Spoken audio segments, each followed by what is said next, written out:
சிவராத்திரி சிவபெருமானை வணங்கி வழிபட வேண்டிய நாட்களில் மிகவும் முக்கியமான நாளாக சிவராத்திரி விளங்குகின்றது. மாதந்தோறும் வருகின்ற சிவராத்திரியில் இறைவனை வணங்கிய பலனை மகா சிவராத்திரி வழிபாடு தரவல்லது. ஆண்டுதோறும் மாசி மாதம் வருகின்ற தேய்பிறை சதுர்த்தசி திதியே மகா சிவராத்திரி ஆகும். இந்த மகா சிவராத்திரியில் சிவபெருமானுக்கு ஒருமுறை செய்யப்படும் அர்ச்சனை அபிஷேகங்கள் பலமுறை செய்த பலனை கொடுக்க வல்லது.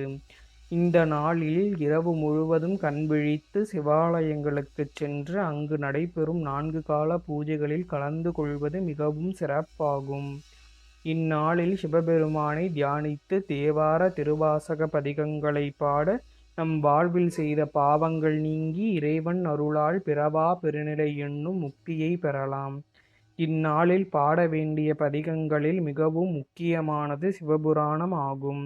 திருவாசகத்திற்கு உருகாதார் ஒருவாசகத்திற்கும் உருகார் என்ற பெருமைக்குரிய திருவாசகம் மாணிக்க வாசகரால் இயற்றப்பட்டதாகும்.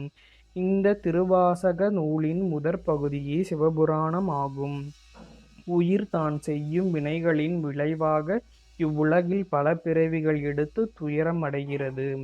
இதில் இருந்து விடுபட்டு சிவனை அடைவதற்கு அவனருளாலே அவன்தாள் வணங்கி முக்தியை வேண்டுவதாக அமைந்திருப்பதே சிவபுராண பதிகமாகும்.